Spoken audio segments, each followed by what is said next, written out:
Good morning from বেলতার।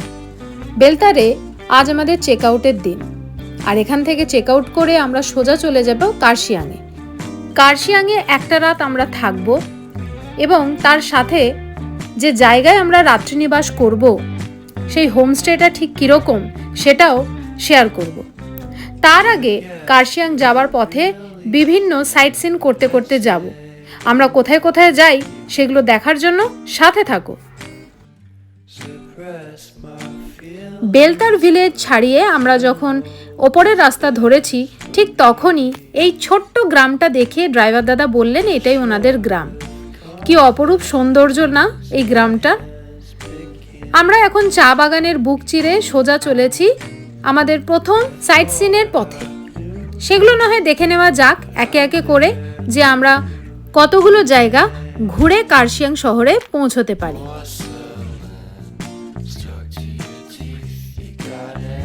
এখানে একটা কথা বলা দরকার, সেটা হলো আমার কাছে গন্তব্যের থেকেও কিন্তু জার্নিটা অনেক বেশি ইম্পর্ট্যান্ট। কারণ এই জার্নি করার ফলেই কিন্তু আমরা নানান জিনিস শিখতে পারি, জানতে পারি।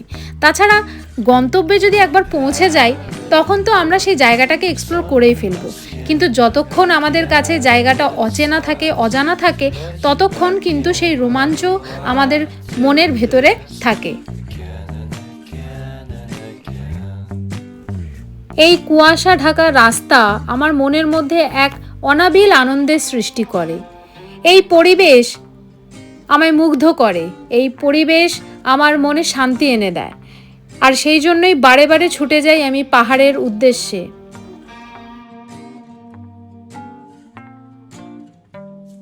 আজ আমরা প্রথমেই যাব চিমনি গ্রামে। চিমনি গ্রামে আমরা যাব চিমনি হেরিটেজ গার্ডেনে।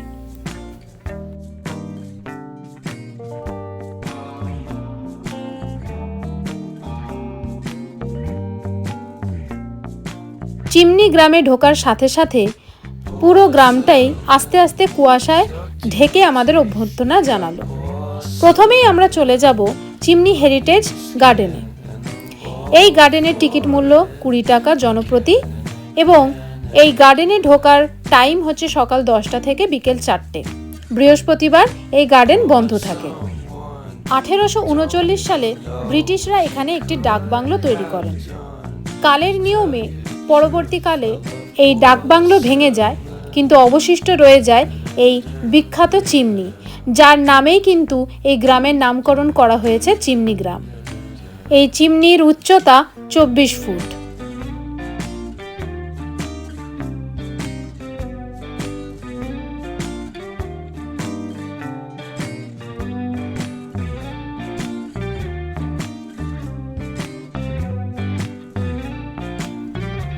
এ কি শুধুই মেঘে ঢাকা রাস্তা, নাকি হারিয়ে যাওয়ার আমন্ত্রণ? ক্ষণে ক্ষণে নিজেকে হারাচ্ছি, ক্ষণে ক্ষণে নিজেকে খুঁজে পাচ্ছি, যেন নিজের মধ্যেই নিজের লুকোচুরি খেলা চলছে।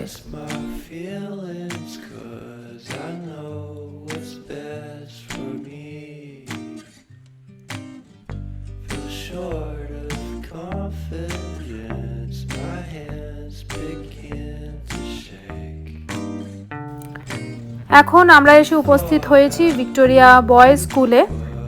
1879 সালে অর্থাৎ 1879-এ এই স্কুল প্রতিষ্ঠিত হয়। এটি ভারতের প্রাচীনতম যে সমস্ত স্কুল রয়েছে তার মধ্যে অন্যতম একটি। যদিও এই স্কুল নিয়ে অনেক রকমের হন্টেড স্টোরি রয়েছে, কিন্তু আমরা সেগুলোতে কর্ণপাত করব না। এবারে আমরা এসে পৌঁছেছি ডেথ রোডে, কার্শিয়াংয়ের সেই বিখ্যাত ডেথ রোড। এই ডেথ রোড হলো ডাউহিল রোড এবং ফরেস্ট অফিসের মধ্যবর্তী একটি নির্দিষ্ট রাস্তা, যা তার অলৌকিক গল্প এবং কথিত ভুতুড়ে থাকার জন্য পরিচিত। এই এলাকাটি কার্শিয়াংয়ের একটি গ্রাম ডাউহিলেরই অংশ, যা ভারতের সবচেয়ে ভুতুড়ে স্থানগুলির মধ্যে একটি হিসেবে বিবেচিত হয়। তবে সত্যি কথা বলতে কি, এই জায়গায় পৌঁছানোর আগে অবধি আমি প্রচণ্ড এক্সাইটেড ছিলাম যে কতটা ভুতুড়ে হতে পারে। যাওয়ার পর পুরোটাই মনে হলো যে একটা থিম পার্ক। চারিদিকে সাজানো রয়েছে বিভিন্ন রকমের ভুতুড়ে ব্যাপার স্যাপার, সেগুলো খুব একটা আমাকে আকর্ষণ করেনি। অর্থাৎ আমার একদমই এই জায়গাটাকে ভুতুড়ে মনে হয়নি, বরং অনেকবার হয়েছে আমার মেয়ের স্কুলে গিয়ে দেখেছি বিভিন্ন প্রজেক্ট ওয়ার্ক নিয়ে চারিদিকে বাচ্চা কাচ্চা ছড়িয়ে ছিটিয়ে রয়েছে, এক একজনের এক এক রকম প্রজেক্ট। বেসিক্যালি ডেথ রোডকে আমার কিছুটা ওই রকমেরই কিন্তু মনে হয়েছে।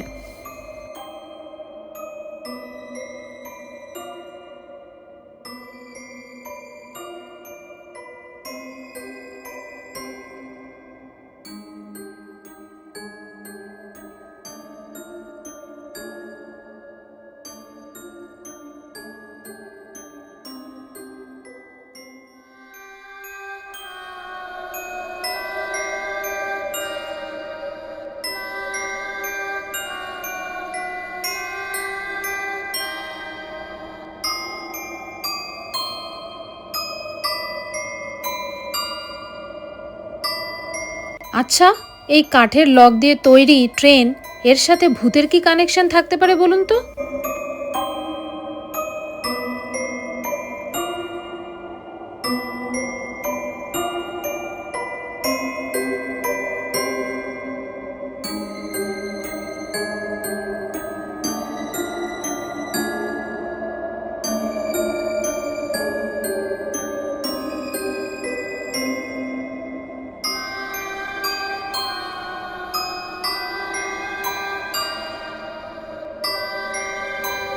চারপাশ তন্ন তন্ন করে খুঁজেও যখন কোনো ভূতের সন্ধান পেলাম না বা কোনো ভুতুড়ে ব্যাপার স্যাপার উপলব্ধি করলাম না, তখন আর একটু গভীর পাইন ফরেস্টে গিয়ে দেখতে গিয়েছিলাম ভূত পাওয়া যায় কি না। কিন্তু সেখানেও কোনো ভূতের গন্ধ পেলাম না।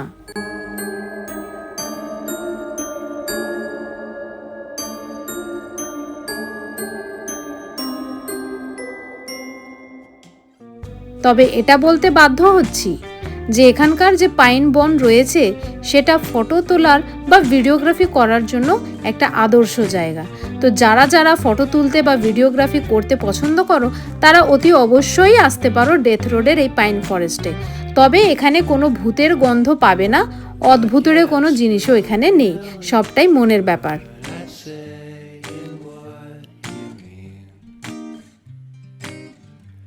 এই রাস্তা ধরে পেছনে চলে গেলে সোজা পাওয়া যাবে ফরেস্ট, আর এই হচ্ছে সেই ডেথ রোড, বুঝতেই পারছো। তবে আমি তো আগেও বলেছি যে এখানে আমার ভুতুড়ে কোনো রকম ব্যাপার স্যাপার একদমই লাগেনি,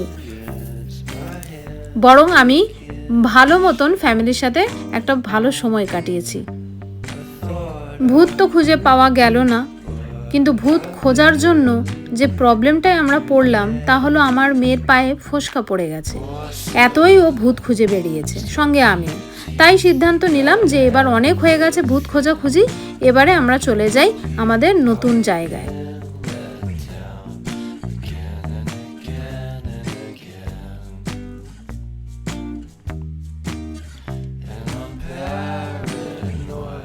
তাই যেতে যেতে হঠাৎ চোখে পড়লো আবারও এই রকমেরই লাল গ্রেতে একটা বিল্ডিং। প্রথমে মনে হয়েছিল যে এটাও ভিক্টোরিয়া বয়েজ স্কুল, কিন্তু তারপরে জানতে পারলাম যে না, এটা এখানে থাকার জন্য একটা হোটেল বা রিসর্ট টাইপের কিছু করা হচ্ছে।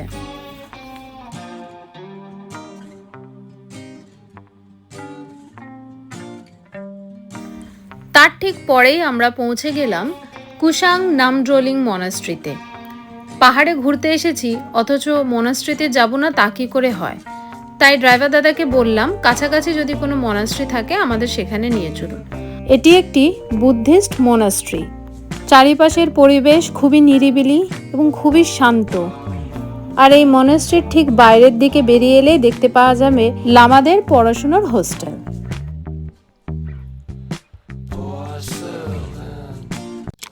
এখন আমরা যাব হচ্ছে হেভেন ভ্যালি, যেটা খুব কম লোকেই জানে, আমাদেরও অনেক জিজ্ঞেস করে আসতে হলো, তবু একটুখানি রাস্তার গাইড ছিল বলে আরামসে চলে এলাম, খুব একটা কষ্ট হয়নি। তো যাবো, এটা কিন্তু অ্যাকচুয়ালি একটা প্রাইভেট প্রপার্টি। তো প্রপার গেটটা হচ্ছে এইটা, যেটা তালা বন্ধ, এটাতেই যেতে হয়, কিন্তু এটা তো বন্ধ আছে। তো আমরা যাবো, একটা ছোট্ট গেট আছে ওইখানে, ওইটা দিয়ে। অনেক চেষ্টা করার পরেও আমরা কিন্তু ফাইনালি হেভেন ভ্যালি পৌঁছে গেলেও যে জায়গায় যেতে চেয়েছিলাম সেই জায়গাটা অবধি পৌঁছতে পারিনি, তাই ফিরে চললাম অন্য গন্তব্যের দিকে। এবারে এসেছি হনুমান টক। কার্শিয়াংয়ের সাইট সিনের মধ্যে হনুমানটক তো থাকবেই থাকবে, আর এই স্ট্যাচুর হাইট প্রায় 40 ফিট।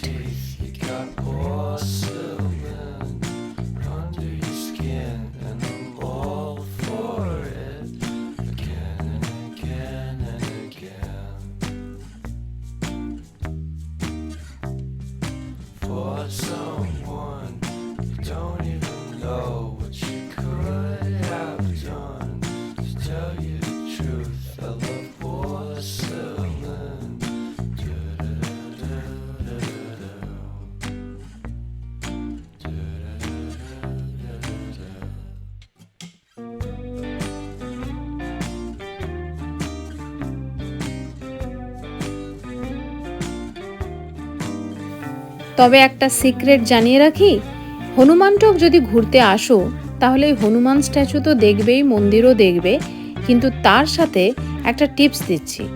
হনুমান স্ট্যাচুর ঠিক পেছন দিয়ে চলে যাবে এই উন্মুক্ত চা বাগানে। এখানে সৌন্দর্য দেখতেই পাচ্ছ কতটা সুন্দর লাগছে, জায়গাটা অপূর্ব লাগছে, সাথে মেঘ তো ভেসেই চলেছে। এখানটা না এলে আমি বুঝতেই পারতাম না যে হনুমানটকের পেছন দিকেও এত সুন্দর একটা জায়গা রয়েছে। সকালে সেই ব্রেকফাস্ট করে বেরিয়েছিলাম, তাই একটু খিদে পেয়ে গেছে এতগুলো জায়গা দেখতে দেখতে, তাই আমরা ছোট্ট করে একটু ভেলপুরি খেয়ে নিচ্ছি। ভেলপুরিটা কিন্তু দারুণ। হনুমানটক এলে অবশ্যই স্ট্যাচুর ঠিক সামনে একজন ভেলপুরিওয়ালা বসেন, ওনার থেকে এই ভেলপুরি নিয়ে খেয়ে দেখো, দারুণ লাগবে।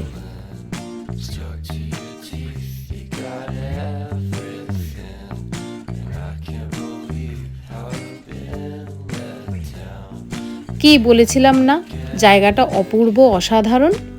এই রকম আরও সুন্দর সুন্দর ভিডিও দেখার জন্য আমার চ্যানেলকে তোমরা অবশ্যই সাবস্ক্রাইব করো, সাথে লাইক করো, কমেন্ট করো, আর ভিডিও শেয়ার করতে ভুলো না বন্ধুবান্ধব এবং আত্মীয় পরিজনদের সাথে।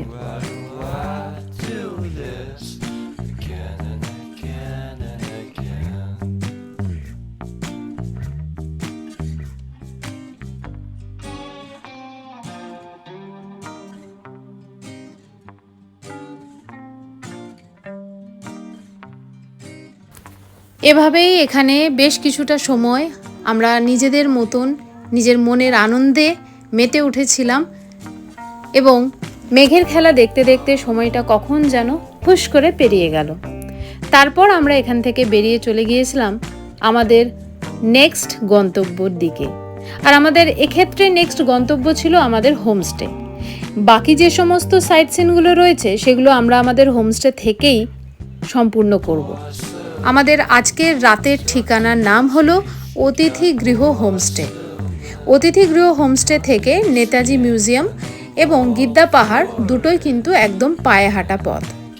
তাই এবারে আমরা প্রথমে যে কাজটা করব সেটা হচ্ছে হোমস্টেতে চেক ইন করবো, তারপর লাঞ্চ করব এবং তারপর বাকি দুটো জায়গা ঘুরে দেখব।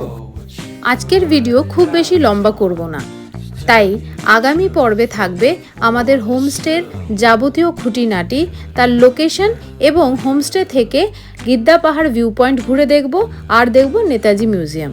তার জন্য চোখ রাখতে হবে কালো ভ্রমর ইউটিউব চ্যানেলে।